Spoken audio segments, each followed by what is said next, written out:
was October 13th, 2022.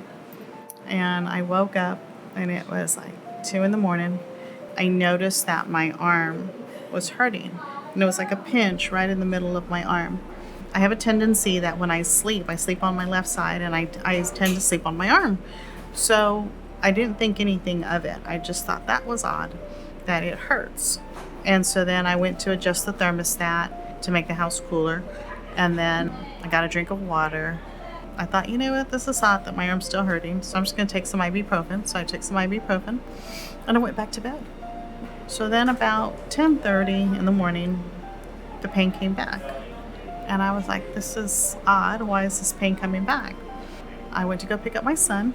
I came home and my son goes, are you okay? I said, why do you say that? He goes, you don't look good. I went upstairs. I started to self-diagnose myself on the internet. And I thought, this all is saying I have some heart issues. It said to call 911.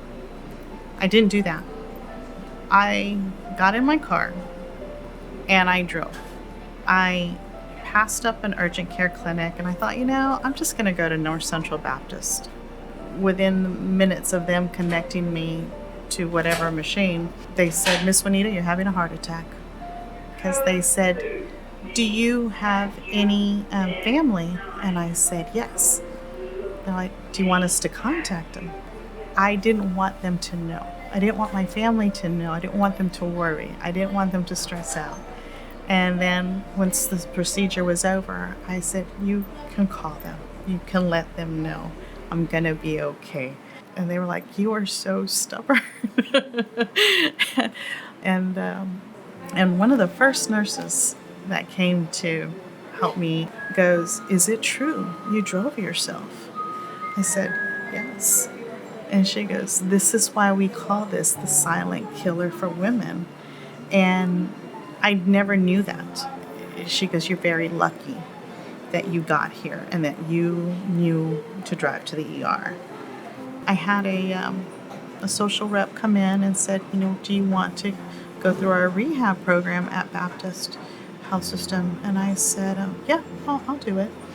And so I came in with this, I just want to get it over with attitude. I'm just going to do it because I've had heart issues and I'm going to just fulfill what the social worker wanted me to do.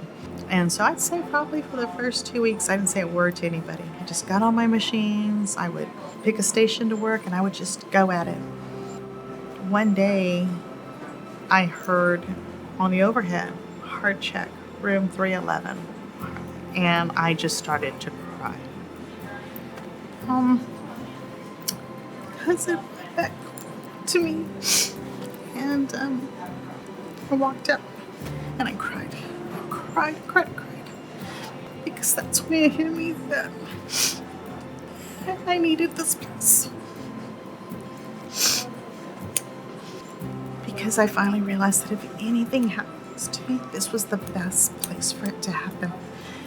When you work out here and you hear the words, you know that somebody's getting the treatment and help because they're here. And that was my awakening moment for me, to say it's okay to be here. It's okay to get the help. It's okay to put the work in so that I could be stronger. The staff here, they put up with me and they didn't have to, and they did, and they helped me through this journey that I have been on since I had the heart attack. I'm so grateful for not just the opportunity to rehab my heart, my body, my lifestyle, my mind, but I'm so happy that I did it with these ladies here because I couldn't have done it without them.